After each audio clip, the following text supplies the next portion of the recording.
Alright, what's going on? YouTube, it's your boy Nothing. Coming at you with a fucking little video. This is 10 great features that Call of Duty left behind. This is gonna be a quick little video recording the Ace Exclusive. I would link it, but y'all boys, if you in the car community, you should know Ace Exclusive. And boy, down there got 1 million subs. So we're gonna be reacting to this and let's just see what he got going on. Let's see. What's up guys, my name is Ace, and today I wanted to share my list of my top 10 favorite abandoned features in Call of Duty. These are things that were introduced at some point, they could have appeared in one or multiple Call of Duty games in the past, and we just haven't seen them reappear since then. Because I think over the years they have had some excellent ideas, maybe they weren't fully fleshed out, maybe they needed a little bit of work. I'm not saying every one of these features was perfect, but unfortunately in many cases they were abandoned before they could I'm really interested to see what this is. really iterate on them and improve them over time. Now unfortunately for many of the things I list out today, they're simply not compatible with modern Call of Duty, and therefore I'm by no means expecting all of these to return or anything, but that doesn't change the fact that I just wanted to take a look back at the franchise and discuss some of these excellent features that we've lost over the years.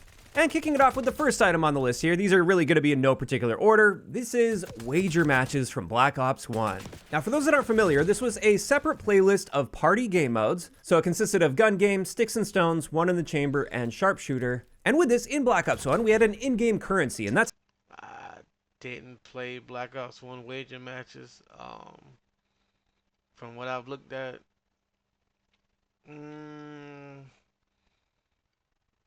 yeah, I can see how that. I don't see that fitting in with today's currency, but I can definitely see that. Yeah, I could. Yeah, okay. that's how we unlocked many of our items, whether they were cosmetic or otherwise. I'm gonna skip some of them just to speed it up because I don't want this shit to be like 30 fucking minutes. I'm just gonna skip it. Basically, I don't see that fitting in with the new Call of Duties, but I do see how that would actually be a great system. Um, it would have been a great system. It was a great system, but Activision. So. To the next item on my list here that relates to what I was just talking about, and this is some form of an in-game currency that you earn rather than buy that can be used to buy various items in the game, especially cosmetic items. Now this is something that we have seen in multiple Call of Duty games, and really ones that aren't like extremely old. Like we saw this in COD World War II with the armory credit system. Infinite Warfare had a salvage-based system. And with this, these credits could be awarded through daily challenges, weekly challenges, or even... The thing about the salvage system was the ones that you really wanted, it was still locked behind that luck feature. If I remember correctly, like I said, Infinite Warfare was a very long time ago. If I remember correctly, it was still locked behind that random feature. That random feature just fucking sucked. You could go in there with fucking 20,000 credits and still not get the gun you wanted. But yeah, that was a great feature. It was better than just randomly open up supply drops, but. And the one in World War II was damn good. World War II was an underrated game. It was a really good call. Just putting the time in. Every time you finish a match, you get a little armory credit bonus. They can also be used as a great incentive to finish matches, where they can make it where you only get these credits if you play the match all the way through. If you back out early, you don't get the credits for that match. And this is something I really miss, because in those games that had a system like this, every single time you played the game, it felt like you were making progress towards something real. Because you're just constantly building up this currency, and then with that currency, you can buy the things that you want. And it's one of the reasons World War II had the best supply. Looking back on it, we shouldn't have bought none of this shit. It was really what's building up to what is today. We really shouldn't have been buying supply drop. We shouldn't have been buying card points at all. Supply drop system in franchise history by far, and I actually really didn't even mind it at all in that game because you could get lucky and get cosmetic items through a supply drop, or you could just save up your armory credits and buy that exact item that you wanted. At least in many cases, there were some cosmetic items that were locked to supply drops only. But in either case, that is something that I really miss. It also opens up the opportunity for the first thing we talked about, wager matches. And it's something that I do hope we eventually see return to the Call of Duty franchise. I don't see it happening any That shit never returned to the COD franchise. time in the near future, though. Next up on my list, I want to talk a little bit about double XP tokens.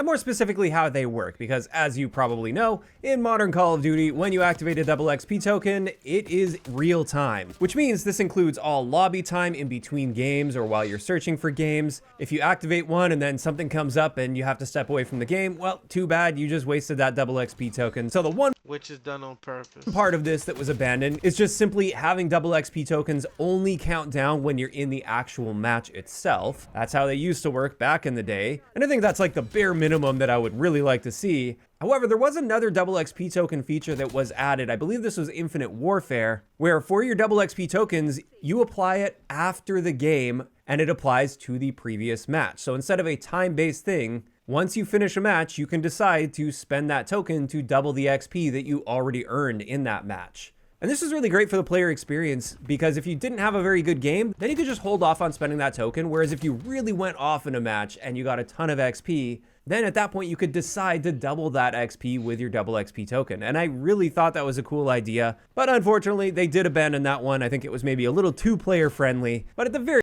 What the fuck is two player friend? Like, it should be, the game is made for play. Like, this is the problem with all of this shit. Probably the problem with everything on this list.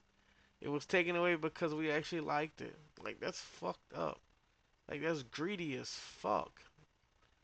Oh, you guys are enjoying it. It's actually making you guys actually want to play the game. Let's take it away. And let's put shit in the game that you don't like, which is why we're constantly losing players. But hey, it's cool, right? Because as long as we can get those younger players that's going to cash their mama's credit cards, it's all good. This is, shit is sick. very least, I'd love to see those double XP tokens work like they used to, They're never going to work like this. where they only count down in in-game time. Now after that, another feature that was abandoned, and we haven't seen this one for quite some time now, this is Clan Wars, which were events that would take place in-game. I can skip this completely. I'm going to skip this one completely. I can sum this up. You will never see Clan Wars again. Same thing, like you will never see emblems again. This is to redo the game and try to make everyone feel home. Try to make everyone feel like this is a safe environment. Emblems used to be very offensive and could turn a lot of players away, and it could also, if the parent comes in and she sees the Ku Klux Klan emblem, she would most likely probably not let her child play that game, or see some emblem with some woman spreading her cheek, she wouldn't let her play it. She wouldn't let her child play it. Same thing with Clan Wars. If something that competitive, something that would breed a competitive nature to where you would talk shit to somebody. Same thing now with Black Ops 6 is the reason why you can't really talk shit how you want to. It's all designed to bring on a younger generation of players. It's not done by mistake. I'm just gonna skip this one. Trust me, like trust me. Yeah. In quite a few years at this point, this is lobby leaderboard. So when you find a lobby Lobby leaderboards are also never coming back for the same reason I said with number 4. Um, Lobby leaderboards establish dominance. Lobby leaderboards establish a hierarchy. Um, if you're sitting as honestly Marquise, I would probably call you the N word. You have 89 kills, 223 deaths, point 40 KD. You suck as a motherfucker, and you're probably gonna get put on my team and be the reason why we lose. Activision saw that and said no. That's not happening. Um, I don't see combat records ever returning ever. Um, Lobby leaderboards haven't been a thing. um, I can't even remember at this point how far, but it's sad, man. It's sad when you look at things like this, and it was things that actually made us play, and things that you see you match up against other players, but like they just keep taking the shit out. But it's what it is. I'm just gonna skip this one because this one's obvious. warfare, this is a Pick 10 created class system, or at least something really similar to Pick 10, that allows you to make trade-offs and sacrifice things like perks or equipment or attachments in order to really build. With this one, I have no idea why they took it out. I don't know. Build yourself up in some other area. So if I want to sacrifice all of my perks but really max out on attachments, I can do that. Or vice versa, I can sacrifice my attachments, max out on perks, or I can max out on equipment. Or if I don't want to use equipment, I don't have to, and I can spend those points elsewhere. And that also means not everybody is spawning in with a lethal and tactical every single time they hit that respawn button, which I think balances lethals and tacticals out better. Overall, like I said, I think this is just the best create a class system we've ever seen in Call of Duty, and I'm sad to see that they've effectively abandoned it. I know Gunsmith is here to stay, it is a core part of modern Call of Duty, but I think there's a And Gunsmith fucking sucks, and Gunsmith is filled with a bunch of bullshit that's not needed. You don't need 32 fucking suppressors. You don't. You don't need 50 fucking 6 grips. You don't.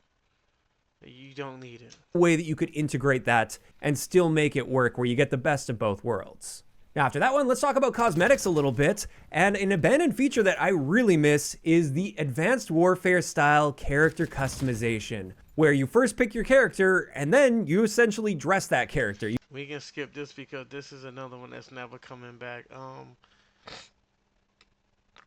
trying to figure out how to explain this. But basically, especially with guys, with males, we're comfortable with one thing. Females are usually people who always want the newest car, always want the newest gadgets. A man will ride his beat up Honda Accord forever until that bitch literally explodes because that's what he likes. He's customized it to his liking. That's what he wants. When I find a skin that I like, I have no need to buy another skin. I have no need to get another skin. I don't care. Um, and Activision knows that. That's in their, their little thing. They know if that you can customize your character the way you want. You're not gonna buy no more skins. You're not gonna do none of that shit. You would never do it because let's be real. If you can customize your character in like a black military skin, you wouldn't buy any fucking. You wouldn't buy no American Dad skin. You wouldn't buy no motherfucking Futurama skin. It's just not gonna happen. So it is what it is, man. We're just gonna skip to 8. Is some form of a boot camp or combat training playlist for multiplayer, where it's a mix of bots and humans, and it's designed to be sort of a welcoming area for brand new players to get a feel for things. I definitely prefer doing that and providing those protection for those. That was one of them things that I can't really put a finger on why they took it out. Maybe they saw that just didn't have enough players. Call of Duty is pretty much a simple game. You point and shoot. There hasn't been a skill involved in years. Half the matches are rigged. Half the gunfights are rigged. If you're doing too good, then you're gonna run into a player. You will put 50 bullets into him. He's gonna kill you. Um, if you do bad enough, they put you in a good lobby. I don't really see the point of a boot camp anymore. So yeah. And besides, at this point in Call of Duty, I think the skill-based matchmaking is, if you're a below-average player, you're just gonna stay in a below-average bracket. You're never gonna probably see a good player. So unless they're reverse boosting or something like 2 box or something like that. Those newer players are really, really low skill players, for instance. I've beaten to death over the years, but I still continue to bring it up because this is something that was abandoned that I think killed a huge core part of Call of Duty, and especially the community aspect of it. And this feature is persistent lobbies by default. Or hey, maybe even a compromise and the ability to talk. He's absolutely right. This could probably be number 1 on the list. If number 1 is not reoccurring streaks. Yeah, the lobbies, staying in the lobby, building a rivalry, building a friendship, talking shit with the people, trying to see if you can outscore the top player over and over again. It made Call of Duty what it was, what I got into when I started playing Call of Duty. The fact that it's gone, it leaves a hole that can never be filled. Pause. Excuse my nose running. But yeah, basically. Abandoned. Now, this just leaves us with number 1 on my list here, and this is something I'm honestly a little bit surprised we haven't seen in more Call of Duty games, and this is the different strike packages for our streaks. Specifically, Assault, Support, and Specialists. This is something that was introduced in the original Modern Warfare 3, and then we also saw a version of it in COD Ghosts. And basically, Assault streaks would be your standard lethal kill streaks, the regular kill streaks that we've currently got, where any progress toward that streak will reset every time you die. Then you have support streaks, which should be 100% non-lethal. I know they weren't in the original Modern Warfare 3, and that was one of the big problems with it back then. But in a perfect system, the support streaks would be completely non-lethal, but the twist there is it doesn't reset your progress when you die. And then finally, Specialist, where instead of earning kill streak or score streak rewards, you earn your perks up until the point where if you go on an 8 kill streak, for instance, you get a Specialist bonus where you get all of the perks in the game active on yourself. I felt that was such a good system, and I'm blown away by the fact that this hasn't been appearing in more Call of Duty games at least. Because in my eyes, it offers a little bit of something for everyone. They don't want reoccurring streaks because reoccurring streaks kill the lobby and kill your feeling of you wanting to play. If I'm just shitting on you and I'm constantly getting advanced UAVs, there's nothing you can do. If I'm constantly getting counter UAVs, there's nothing you can do. If I'm constantly putting up wraps in there, there's nothing you can do. Specialists, if you can't blow me, if you can't stun me, you cannot reload me, you can't IDS me, that creates an advantage. I I told y'all that this, and this goes into what I was saying, how number one was probably gonna be persistent streaks. It, is what I'm saying. Like, this is what it's about. This is the number one thing. That's why I told you, like, persistent streaks, how to keep it going. That's what keeps the match going. When you're winning and you're dominating the enemy, and you just keep dominating, dominating, dominating. That's what makes Call of Duty Call of Duty. Without that, it's just an even playing field. It's just lame as fuck. It is.